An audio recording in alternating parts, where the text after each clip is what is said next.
and most hurtful epithets he can. Hi, Bobby. Hey, a seventh vagina, hop in a suit. All you need is a bearded lady, a smoked a monkey, hop a fucking ass.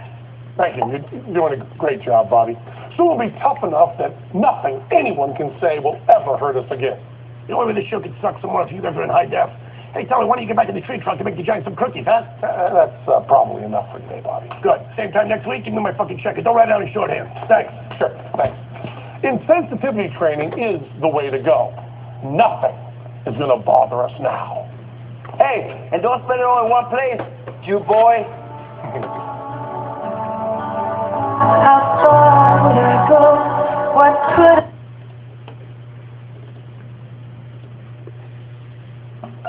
Hi, I'm Ben, and this is my partner Stella. Tonight on Bullshit, we'll take a look at the dangers we can... Pat? Teller? What the hell are you two doing? This is some strange show for a bunch of strangers. We don't know these people. Who are these people? Come on, let's go. Oh man, more on stranger danger bullshit.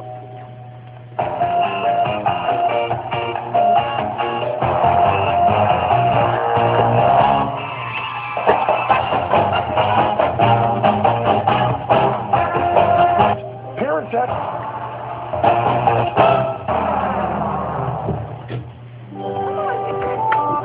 Childhood is supposed to be full of adventure, wonder, and joy. Yet, if you believe what you hear today, childhood is all germs, accidents, and child molesters on every corner. Yep, you can see why the entire world exists just to harm our kids. We live in an era of Amber Alerts and Megan's Law. Kids are hardly allowed outside to play. Instead of playing with their kids, parents act like Secret Service agents protecting their little future POTUS. Maybe I shouldn't say fuck in front of the CHILDREN, but fuck! Are kids really that fucking delicate? Tonight we'll cross the country to find out. We'll meet a mom in New York whose 9-year-old wants to ride the subway by himself. Everybody should be able to do this. These two California moms who have a schoolhouse debate about the threat posed by child molesters. We'll talk to a child psychologist about whether fear of strangers is a bigger danger than actual strangers. And we'll meet this woman who's a founding member of the Surviving Parents Coalition. Also, purely in the interest of science, we'll start with one of our famous bullshit experiments. And not that fake fucking Paris Hilton famous, real famous, like that coleslaw at the fake New York deli down at the strip mall. We're going to test the dangers that moms have been warning kids about for generations, such as can't go into the pool until 20 minutes after you eat. Don't go swimming until an hour after you've eaten. You'll get a cramp. To make our bullshit experiment seem scientific, we hired this lab rat, and we started by giving him a meal that he loved. Why? We're too fucking cheap to actually pay him. That, and we had a little surprise in store for him. Swim, monkey, swim! Oh, don't worry. No harm could have come to him. We had our crew standing by on alert. The only danger in swimming right after you're eating is if you don't know how to swim. Otherwise, absolutely no problem with it. I'm Dr. John Rodarte. I'm a pediatrician. The thought goes that your blood supply is being shunted away from vital organs down to your stomach and intestines to help digest all the food. In reality, there's plenty of blood to go around.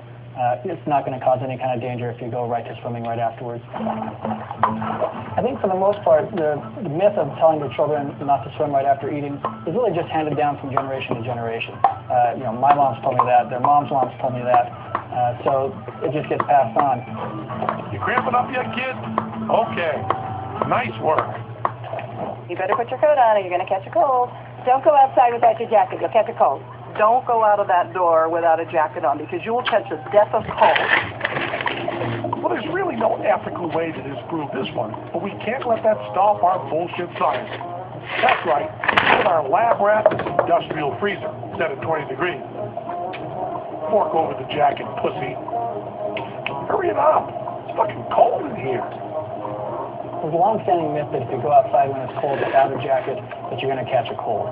Actually, totally false. The temperature outside actually has nothing to do with whether or not you're going to catch a cold. It actually is a matter of being in contact with the person who has that cold to transfer it to you. This is going pretty well. The rat's being pretty patient, considering. Let's get out of here and start the scientific medical testing. Feels okay. You all right, kid? Excellent. Oh, a little over-enthusiastic with a thumb there. Maybe that's a side effect of brain freeze. We'll examine more of these mother's myths in a bit, but first you wanted to learn about the most dreaded childhood danger. No, not being in cheesy stock footage that ends up on a show called Bullshit. No, sir. The most dreaded danger is stranger danger.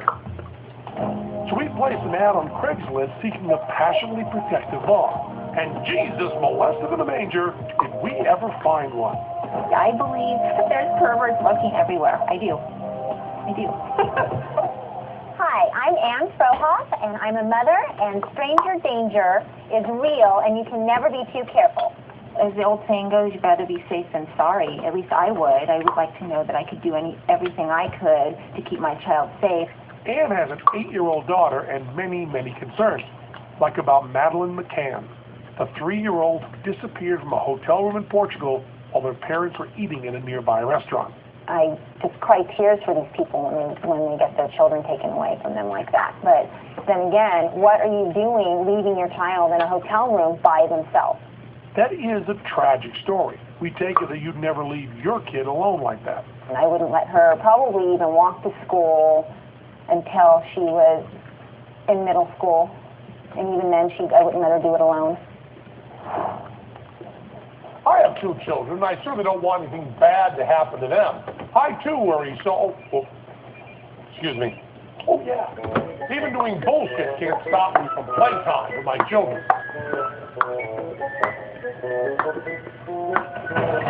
Hi, children. Did you miss me? Mark, Z? Hey, careful with that patty cake. Don't want you spraining the rib. My daddy.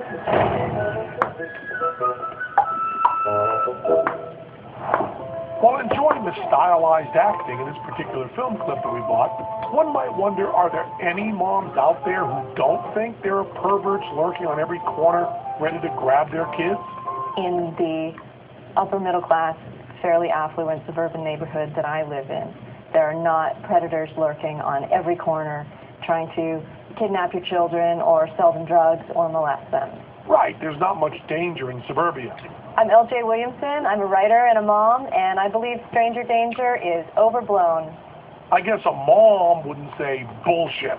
People have the stranger danger fear because they don't know their neighbors and aren't living in connected community as much as they once were. Hey, she actually thought about this bullshit. There's a thing called street smarts that can't be taught, and it's not called sitting in your living room smart. You gotta love a mom who knows how to craft a soundbite. In a bit, we're gonna pit this mom against the scaredy cat one in a sexy cage match to the death. Before that, what else can we do to our little lab rat? Don't sit in front of the TV, it'll affect your eyesight. My mother always told me, don't sit close to the TV, you'll hurt your eyes. And I always tell my boys, you're too close to the television, back up. For our experiment, we played a show we could afford to buy the rights to and put our kids 7 inches from the screen. Get up there! If you want to sit close, I think it's our show on prostitution. It's a common myth, too, that children sitting too close to the TV can get eye damage or even go blind. Hey, get up there, you weasel! 30 minutes. It's really not true at all. In fact, children have the ability to accommodate to closer vision even much better than adults. So it's really not true that that's going to impair your vision. On the other hand, if a child's continually sitting close to the TV, maybe that's an indication that their vision is bad, not necessarily caused by the TV. And when kids watch bullshit at any distance, it's not only good for our ratings, it's good for them. It expands the little bastard's motherfucking cunt pickle vocabulary. It's also been said that, you'll get radiation exposure, you'll get a brain tumor, things like that. There's really no substantial evidence that any of that is true either. We're not going to spring for an MRI, but look.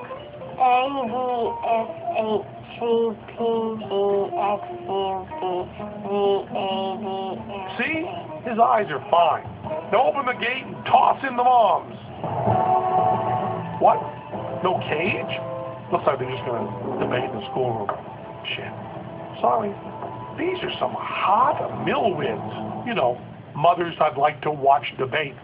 Let the games begin. No fish hooking.